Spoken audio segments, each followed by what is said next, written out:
Here come the only performers at Daytona Beach, faster than the stock car.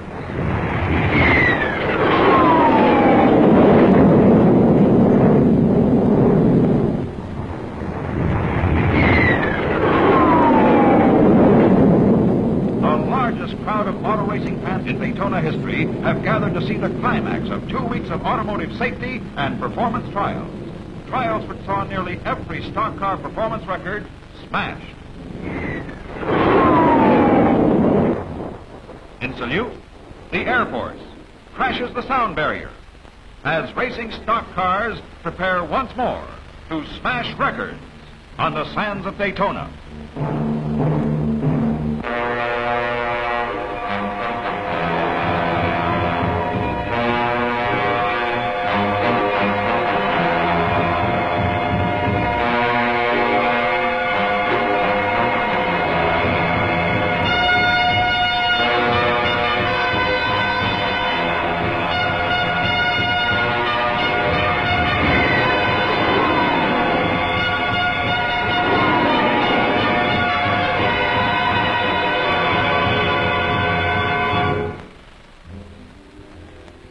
The sands of Daytona, the world's most famous beach.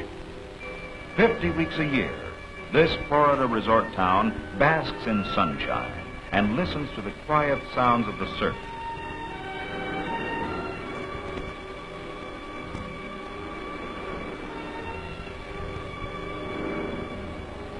Its rhythm is the ceaseless changing of the tides every 12 hours.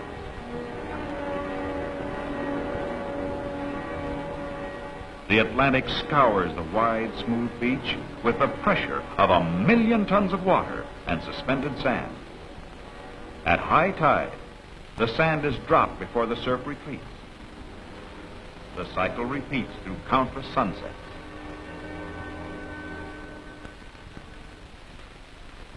And sunrises. The Atlantic falls back.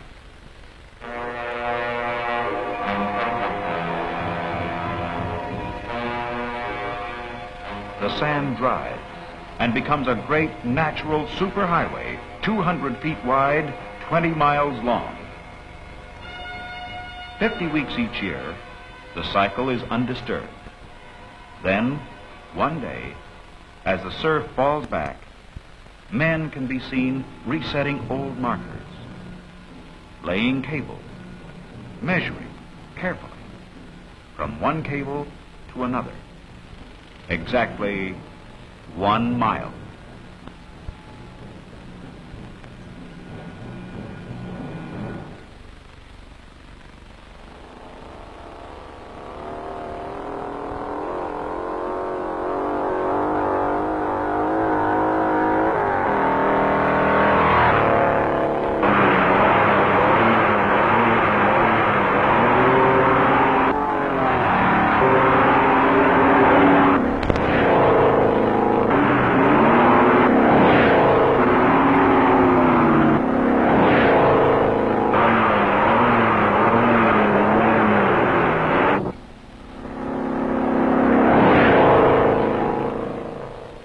Against this mile, men and machines are measured. Each year, the automakers, drivers, and mechanics challenge the old records with new speed, new performance, new acceleration. For 14 days, every major American stock car and many European manufacturers will race the clock in flying mile and acceleration tests. When time trials are over, these stock cars will compete against each other on the famous 4-mile beach and road course, all supervised by NASCAR, the National Association for Stock Cars. But first, attention centers on the flying mile test for Class 5, Ford, Plymouth, and Chevrolet. All cars in showroom condition, nothing altered, strictly stock. There's Paul Goldsmith at the starting line, his V8 Chevrolet tuned by Smokey Yunick, Daytona garage owner and top mechanic. He has a 2-mile run to gather speed before hitting the time trap. Goldsmith's southbound run is 138.2 miles an hour. A steady stream of Fords, Plymouths, and Chevrolets roars south on the beach, then turn. It has to be a two-way run to be official. Goldsmith, heading into the wind, hurtles north. His two-way average, 131 miles an hour. Goldsmith tops Class 5. The heavyweights now. Class 6 for bigger cars. Pontiac, Mercury, Oldsmobile, Buick. The hard-packed sand is right for running, and spectators are dazzled by the showroom equipment. At the starting line, a Pontiac, brought to Daytona by a young man who's already set the racing world on its ear by owning the cars which won the last two Indianapolis 500-mile classics. John Zink, who usually hires professional drivers, is testing it out himself in a one-way, unofficial run.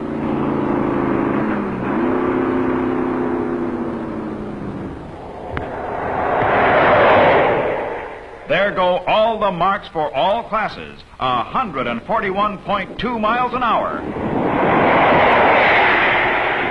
The fastest time ever recorded on this beach by an American passenger car. Now, official Class 6 records. Joe Littlejohn's Pontiac begins a two-way run.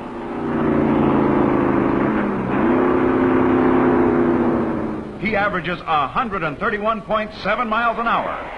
Fastest official Class 6 time. Jim Stonebreaker away.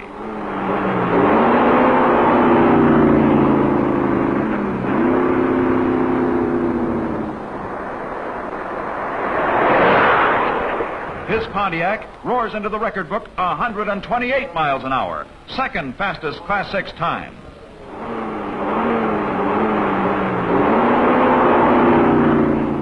L.D. Morris, a doctor who brought his Pontiac straight from the showroom in Mount Carmel, Illinois, travels 128 miles an hour, third fastest.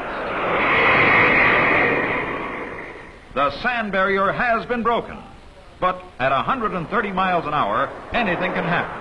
Almost invisible ripples in the sand set up shock waves that torture suspension and steering. Look out!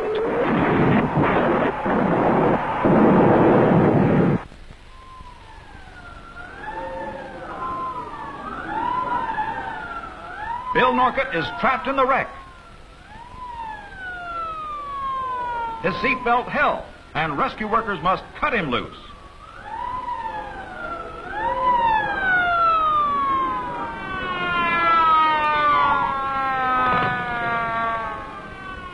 He's on his feet, walking away. That car was traveling better than 130 miles an hour when it went out of control. The beach is closed for the day. All other cars flagged out of the trap that nearly caught Bill Norcott. When flying mile runs are completed, the measured mile is ready for acceleration tests for all classes. Accelerating from a standing start to a full mile run is a tough performance test for any car. Ray Nichols, chief mechanic for two Pontiac entries, waits his turn with Pat O'Connor, famed Indianapolis racing driver. O'Connor's visiting here, watching stock cars perform. Class 7, engines 350 cubic inches and over. Brewster Shaw, in the Chrysler 300C, accelerates from a standing start through the measured mile to average 86.8 miles an hour, breaking his own record of a year ago. The go signal for Class 6. Stonebreaker, in a Pontiac, roars away to average 85 miles an hour, first in his class. Joe Littlejohn, in another Pontiac, averages 84 miles an hour, second fastest. When time trials end, 30 new marks are in the record books. Attention switches now to the official inspection station.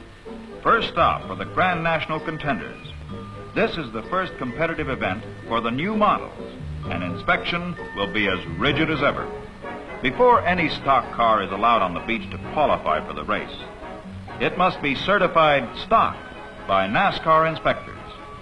Only modifications to promote driver safety are permitted. But no car may come to the starting line unless every part meets specifications issued at the beginning of each model year by the manufacturer and is in production for sale to the general public. Micrometer inspection assures the contestants and public that these are truly stock automobiles. After approval, NASCAR inspectors seal each engine and transmission. These seals must be intact after the race is over.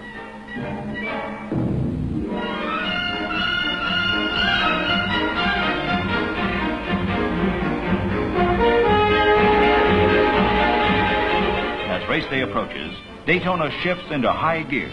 Thousands of race fans pour in. Motels along the 23-mile beach drive hang out the "Sorry, no vacancy" signs.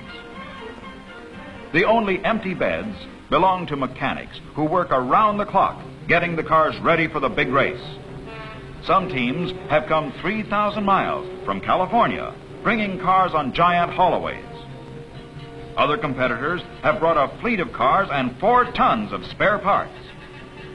Headquarters off the beach is often a local service station or dealer. All a mechanic wants is a good car and time to tune it. But at last, time runs out. Tiny Worley, co-mechanic on the Pontiac team, has done all he can. Now, it's up to the car.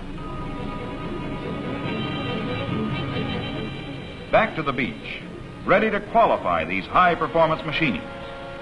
Fastest qualifying speed earns a starting position at the head of the pack. But you're competing against the best.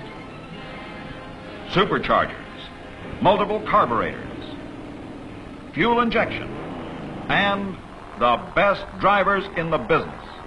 Curtis Turner, a Ford.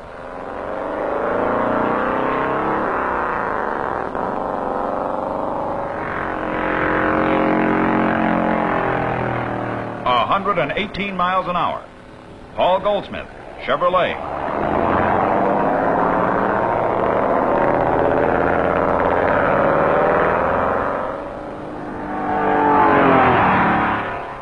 And 23.4 miles an hour. Darrell Derringer, a Pontiac, tuned by John Zink's crew.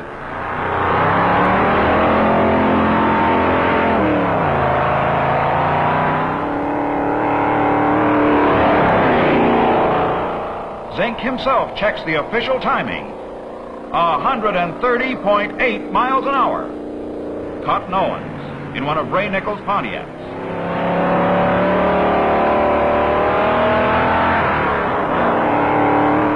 132.1 miles an hour.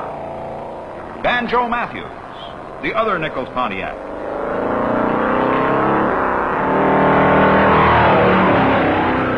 134.3, fastest of them all. They're ready to race.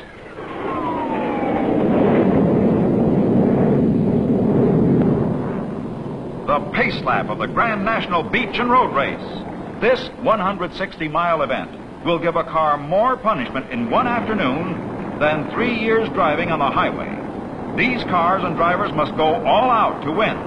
57 high-performance stock cars parade down the 2-mile-long beach straightaway, then wheel into the north turn. Lined up in the order of qualifying speed, Banjo Matthews' Pontiac at the pole position, inside front row. Jack Smith's Chevrolet next to him. Cotton Owens' Pontiac in the second row, running next to Bonnie Flock's Mercury. Tiny Lund's Oldsmobile in the third row, next to the Zink Pontiac with Derringer at the wheel. Now, they move down the backstretch, a 2-lane asphalt road that will know speeds of 140 miles an hour before the day's over. The Grand National, the Grand Challenge for endurance, for performance, for roadability. Here they come. The green flag. The race is on.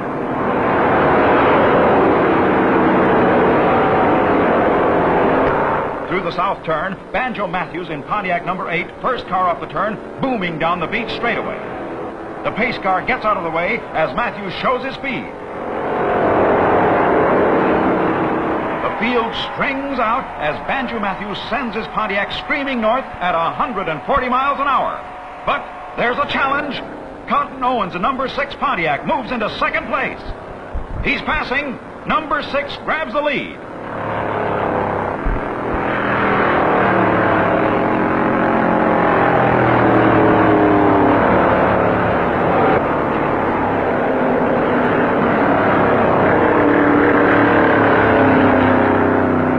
Down the backstretch, Pontiac number 85 moves into second place.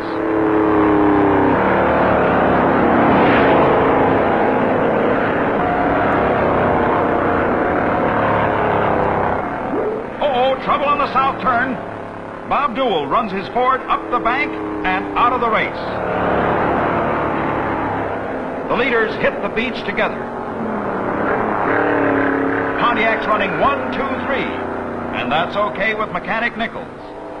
Owens in number 6 putting a lot of beach between himself and the second place car. Look at him go!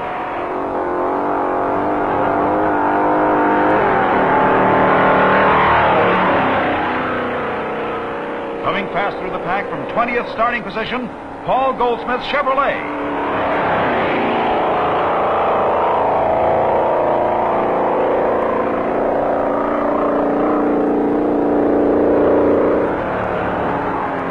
Owens leads the way, but as they come back on the beach, number 85 closes in.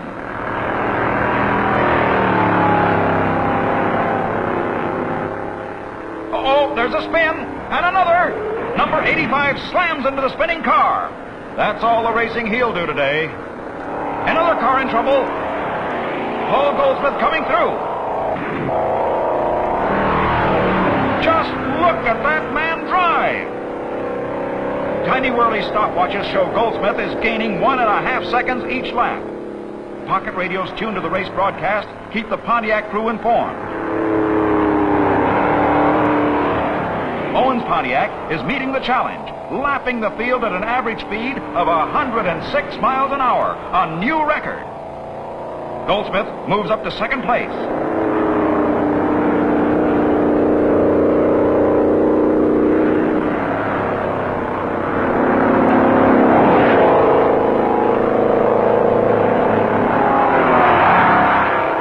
Bonnie Flock puts his Mercury into third place. Fireball Roberts in Ford number 22 goes high, wide, and handsome to move up a notch.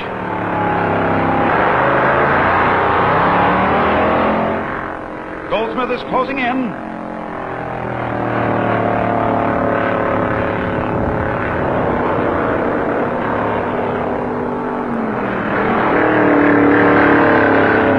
Down the beach straightaway at 146 miles an hour, fender to fender.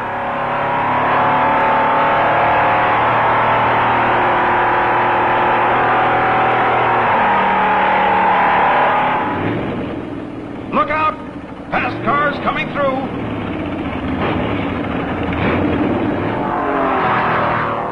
Goldsmith moves into the lead.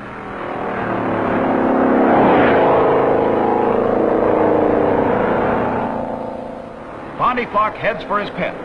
That crew has to work fast. Time spent in the pits is counted against the driver, and split seconds count. The engine is checked. Gas tank filled. And Bonnie is ready to roll in 30 seconds. That's some service station. The Pontiac crew signal Owens to a pit stop. Owens in number 6 has taken back a split-second lead from Goldsmith's number 3. Lem Svajan in trouble. He forgets the race driver's first rule.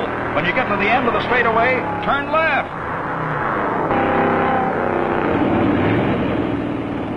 Where is everybody? Owens roars into the pits. After 90 record-shattering miles, only 12 seconds ahead of Goldsmith.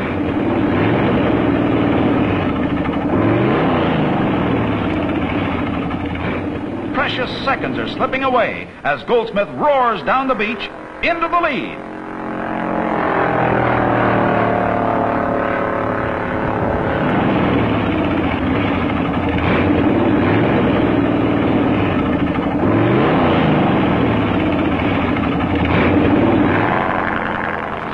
Seconds, and on his way, second place.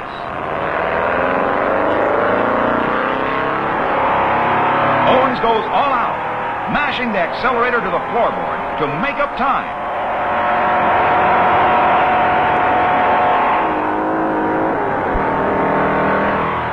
Goldsmith leads, giving his car a jolting ride to stay in front. Owens, two-time winner at Daytona, knows the beach like the back of his hand. His car responds beautifully as he roars through the north turn, 40 seconds behind. Goldsmith Chevrolet will have to pit soon. The old pro, Fondy Flock, makes those years of racing experience work. He's only 13 seconds behind Owens. Goldsmith, still in the lead, heads to his pit for fuel and a mechanical check. He's been giving that car a bone-shaking ride. Owens is racing against the clock. And mechanic Nichols wonders, if these cars can stand this pace, they'll stand anything. Only 16 laps to go. Goldsmith back in the race after a 44-second pit stop. Here comes Owens, still 18 seconds behind.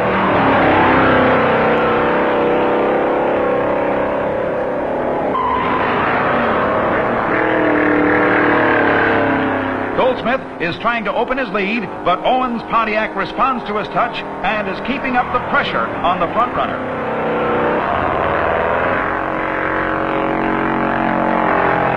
Goldsmith is fast, but Owens is narrowing the gap. 35 miles to go. It looks like a race right down to the checkered flag.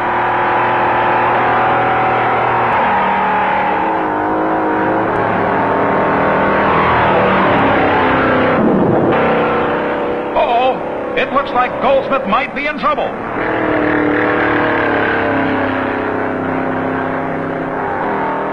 Owens sets his sights on the trail of blue-gray smoke down the backstretch.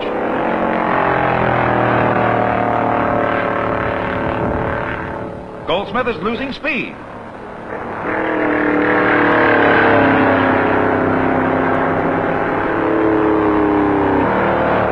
Where's Goldsmith? The stopwatches show he must be slowing down. Goldsmith limps to his pit. He may be out of the race. Owens in number 6 Pontiac takes first place.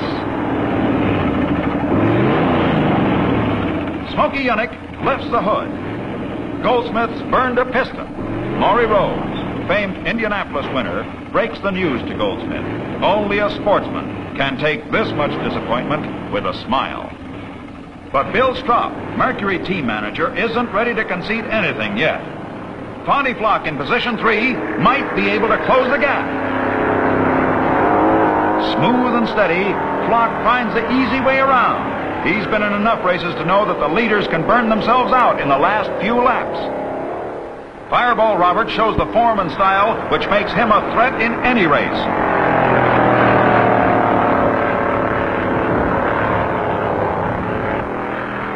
Ray Nichols lets Owens know he's safe. He's signaling to ease off. But Owens isn't through racing. He's going the distance at top speed. His average speed is better than 101 miles an hour. And his Pontiac is responding magnificently to every demand. Owens' skill and the car's response makes cornering a beautiful sight. This car was built for the road.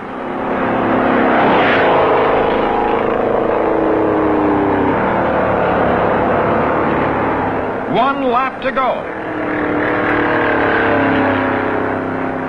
Here's real sportsmanship at Daytona as one master mechanic congratulates another. Cotton Owens is completing the last lap.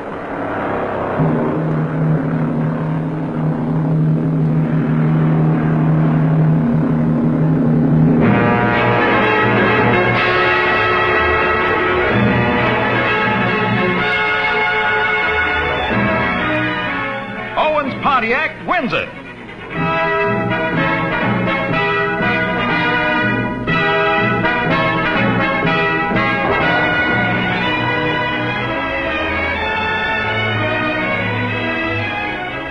A triumphal turn down the backstretch into the south turn for the last time. Past the cars that couldn't make it. Nichols is congratulated by NASCAR's commissioner, Cannonball Baker. Owens comes into his pit, and Ray Nichols gets a free ride to the winner's circle. Driver, mechanic, and car. A team that beat the best competition could offer. Owens' average speed was 101.6 miles an hour, a new record for the Daytona Road and Beach Course. Fantastic power on the straightaway, plus ruggedness and smooth handling through the hairpin turns, proved to be the winning combination. In addition to prize money, Cotton Owens receives the Harley Earl Trophy, presented by Mr. Earl, Vice President of General Motors, as Mr. S.E. Knudsen, General Manager of the Pontiac Division, looks on. Cotton Owens, stock car racing's answer to jet planes. His new record will stand through the year as a challenge to all who face the sand barrier.